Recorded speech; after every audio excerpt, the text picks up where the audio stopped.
Ebben a videóban az elektromos autózás egy érdekes jelenségét fogom bemutatni nektek. Ha használtatok már elektromos autót, biztosan észrevettétek, hogy a töltő több áramot mutat, mint amit valójában az autó akkumulátorába kerül. Ez a jelenség a töltési veszteség. Ez a videó egy sorozat része, amelyben különböző elektromos autókat vizsgálok különböző töltési teljesítmények mellett. Ebben a részben a 2023-as Tesla Model Y-t tesztelek, ez az autó Standard Range verziós és LFP akkumulátorral van szerelve. A mostani tesztet egy utam során végeztem el, amikor Szlovéniából Budapest felé haladtam, és sorban a Tesla Superchargeren töltöttem az autót. Ezen a töltőn én nagyon sokat töltök, egyébként Ionity is van itt, Mobility töltő is van itt, és eddig még sose volt töltési probléma, vagy olyan nem működött volna bármelyik töltő is.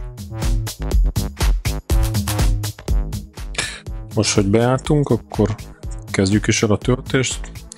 Tesla Superchargeren, Teslával nagyon szeretem ezt az egyszerű töltési indítást, hogy egyszerűen leveszem a töltő felől a csatlakozót, megnyomom rajta a gombot, kinyílik, rádugom, és semmilyen alkalmazásban nem kell semmit igazolni, vagy bankkártyát hozzárendelni, és elindul a töltés. Ahogy láthatjátok, 15%-ról indulunk, és majd a videó végére 99%-ra töltjük az autót. Amúgy az út folytatásához 25 perc is elég lenne, viszont most ki fogjuk várni azt, amíg majdnem tele töltődik. Addig elfogyasztunk egy laza, finom vacsorát. Itt láthatjátok, hogy itt sormáson a Supercharger melletti étteremben milyen finom. És szépen tárolt ételeket adnak. Egy kicsit drágább, mint a gyors éttel, de sokkal jobb. Hát elfogyott a vacsora is, az autó is feltöltődött, most már csak töltés zajlik 2 kW-tal, látjátok 99%-ra töltött, és 49 kWh ment az akkumulátorba. A Supercharger pedig 52,35 ezred kWh-t adott le. Ezzel a teszt így véget ért. Mehetek tovább.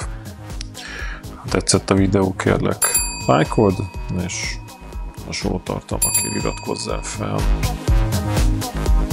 Akkor az összesítés, tehát egy Tesla Model Y 2023-as éviratú Standard Range autón csináltuk a töltési tesztet, a töltési veszteségtesztet.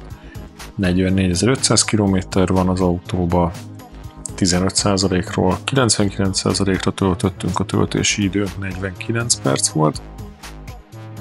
A Tesla Supercharger, amint töltöttünk, maximálisan 250 kW-ot tudott leadni. Ezzel az akkumulátorral szerelt autó maximálisan 175 kW-ot vesz fel, így a teljes teljesítményt nem tudta kihasználni.